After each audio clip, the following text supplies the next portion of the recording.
Hello, അസ്സലാമലൈക്കും. ഇന്നത്തെ ഇഫ്താർ കുക്കിങ്ങിനുള്ള തിരക്കിലാണ് കേട്ടോ. ഇഫ്താർ എന്ന് പറയുമ്പോൾ എന്തായാലും സവാളയാണ് മെയിൻ ഐറ്റം. കുറേ സവാള വേണ്ടി വരും. എന്തെങ്കിലും നമുക്ക് സ്നാക്സ് ഉണ്ടാക്കാനായാലും അതുപോലെ ചിക്കനോ അങ്ങനെയുള്ള കറികൾ എന്തെങ്കിലും ഉണ്ടാക്കാനായാലും ഒക്കെ സവാള വേണ്ടി വരും. സവാള ഈ ഒരു നമ്മുടെ ചോപ്പറിലാണ് ചെയ്യുന്നതെങ്കിലും സവാള നമ്മൾ എന്തായാലും കട്ട് ചെയ്യുമ്പോൾ ഏത് രീതിയിൽ കട്ട് ചെയ്താലും കരയും കേട്ടോ. കരച്ചിലോട് കരച്ചിൽ തന്നെ. അപ്പോൾ ഞാൻ ചോപ്പറിൽ പെട്ടെന്നൊന്ന് റെഡിയാക്കി കൊണ്ട് വന്നെങ്കിൽ അത് ഓപ്പൺ ആക്കുമ്പോഴും അതുപോലെ അത് ആ കട്ട് ചെയ്യുന്ന സമയത്തൊക്കെ ഭയങ്കരമായിട്ട് കണ്ണ് നീറുന്നുണ്ടായിരുന്നു. നമ്മളൊരു കട്ടിംഗ് ബോർഡിൽ ചെയ്താലും കുറച്ച് സമയം എടുക്കുമെന്നേ ഉള്ളൂ. അപ്പോൾ കുറച്ച് കൂടുതൽ സമയം കരയും. ഇതിപ്പോൾ കുറച്ച് സമയം കരഞ്ഞെന്നേ ഉള്ളൂ. അങ്ങനെ എന്തേ സവാള കട്ട് ചെയ്ത് വന്നിട്ട് ഒന്നൊരു സമോസയോ അങ്ങനെ എന്തെങ്കിലും സ്നാക്സ് ആക്കാൻ വേണ്ടി റെഡിയാക്കി എടുക്കുകയാണ്. പിന്നെ ചിക്കന് വേണ്ടിയിട്ട് വേറൊരു പാൻ വെച്ചിട്ടുണ്ട് കേട്ടോ. അപ്പോഴേക്കും വെളിച്ചെണ്ണ കഴിഞ്ഞിട്ടുണ്ടായിരുന്നു. അപ്പോൾ അത് ഞാൻ വലിയ പാത്രത്തിൽ നിന്ന് ഇങ്ങോട്ട് എൻ്റെ ആ ഒരു ചെറിയ ബോട്ടിലോട്ട് പകർന്ന് വെച്ചിട്ടുണ്ടായിരുന്നേ. അപ്പോൾ ഇതിൽ ഒരു ബോട്ടിൽ ഫുള്ള് എടുത്ത് വെക്കുമ്പോൾ ഒരു 2 ദിവസത്തേക്കൊക്കെ ഉണ്ടാവും. പിന്നെ ഇപ്പോൾ ഈ ഒരു നോമ്പ് ടൈമിൽ കുറച്ചധികം എണ്ണ ഉപയോഗിക്കുന്നുണ്ട് കേട്ടോ.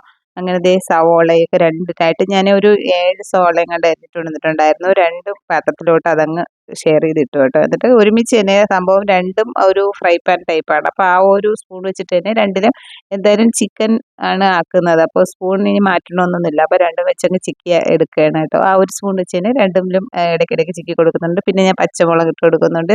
ഇഞ്ചി വെളുത്തുള്ളി പേസ്റ്റ് രണ്ടിലും ഇടുന്നുണ്ട്. അങ്ങനെ എല്ലാം റെഡിയാക്കിക്കൊണ്ടിരിക്കുകയാണ്. അപ്പോൾ ഈ ഒരു ബൗളിൽ ഇവിടെ ഇരിക്കുന്നത് എന്താണെന്ന് വെച്ചാൽ ആ ഒരു ഷവർമ ആക്കാൻ വേണ്ടിയിട്ട് കുറച്ച് ക്യാരറ്റും കുക്കുംബറും അങ്ങനെ കുക്കുംബർ അല്ല ക്യാരറ്റും ക്യാബേജും ഒക്കെ റെഡിയാക്കി വെച്ചിട്ടുണ്ട് കേട്ടോ. അപ്പോൾ കുറച്ച് വെജിറ്റബിൾസ് എങ്കിലും ഉള്ളിൽ പോകുമല്ലോ എന്ന് കരുതിയിട്ട് മക്കൾക്ക് അതാക്കി കൊടുക്കുന്നതാണ്. നോമ്പ് മുറിക്കുന്ന സമയത്ത് അവർക്ക് ഓരോ ഷവർമ കൊടുത്തു കഴിഞ്ഞാൽ കഴിക്കും. കുറച്ച് മയോണൈസും കൂടെ ആക്കി എടുക്കണമെന്നേ ഉള്ളൂ.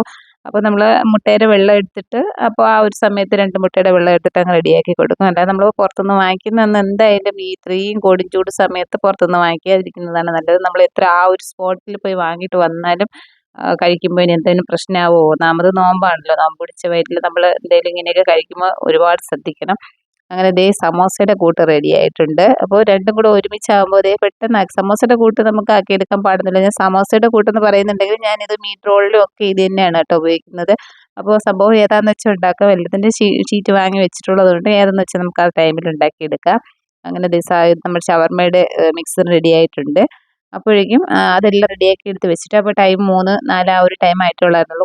ഞാൻ വിചാരിച്ചു കുറച്ച് ക്ലീനിങ് കാര്യങ്ങളൊക്കെ ചെയ്യാം. രാവിലെ കുറേ ഇങ്ങനെ മടിച്ചിരുന്നിട്ട് വീടിൻ്റെ അകത്തൊക്കെ ഒരുപാട് പൊടിയും ഇലയും കിടക്കുന്നത് കണ്ടു. അപ്പോൾ ചെയ്യാൻ പറ്റിയിട്ടില്ല. അപ്പോൾ ഞാൻ ഈ സമയത്ത് പോയി ചെയ്യാമെന്ന് കരുതി പെട്ടെന്ന് വന്ന് ഡൈനിങ്ങും ലിവിങ്ങും ആ ഒരു ഏരിയ പിന്നെ ആ താഴെയുള്ള ബെഡ്റൂമും ഒക്കെ ഒന്ന് പെട്ടെന്ന് അടിച്ചു വാരി വൃത്തിയാക്കുകയാണ്. മോപ്പിംഗ് ഒന്നും ചെയ്തിട്ടില്ല. പെട്ടെന്നൊന്ന് അടിച്ചു വാരി പിന്നെ കുറേ മാത്രം തുണികൾ ഇന്നലെ എടുത്തിട്ട് കഴുകിയിട്ട് അടുക്കി വെക്കാതെ അവിടെ കൊണ്ട് ബെഡിലിട്ടേക്കായിരുന്നു കേട്ടോ. കുറേയൊക്കെ മടക്കി വെച്ചിട്ടുണ്ടായിരുന്നു. അപ്പോൾ ബാക്കി കുറച്ചുണ്ടായിരുന്നത് ബെഡ്ഷീറ്റും കാര്യങ്ങളൊക്കെ ഉണ്ടായിരുന്നു.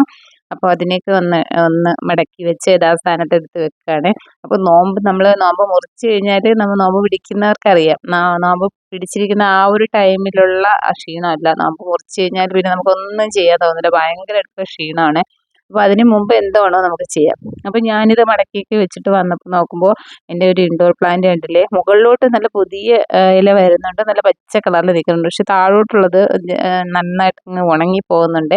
നേരെ ആ ഒരു കോട്ടയാൻ്റെ താഴെ ആയത് കാരണം നേരത്തെ ഇങ്ങനെ സൂര്യപ്രകാശം വന്നുകൊണ്ടിരിക്കുകയാണ്. പക്ഷെ മുകളിലോട്ടുള്ള നമ്മൾ മണി പ്ലാന്റ് ഒന്നും ഒരു പ്രശ്നമില്ല കേട്ടോ. അതൊക്കെ നല്ല ഉഷാറായിട്ട് നിൽക്കുന്നുണ്ട്. അങ്ങനെ ഒരു ബാങ്ക് കൊടുക്കാൻ സമയം വന്നപ്പോൾ ഞാൻ ഫുഡെല്ലാം എടുത്ത് ഇതേ ടേബിളിൽ കൊണ്ട് വെച്ചിട്ടുണ്ട്. പിന്നെ നോമ്പ് മുറിക്കാൻ വേണ്ടി ഒരു വാപ്പച്ചിയും ഉമ്മച്ചിയും കൂടെ ഉണ്ട് കേട്ടോ.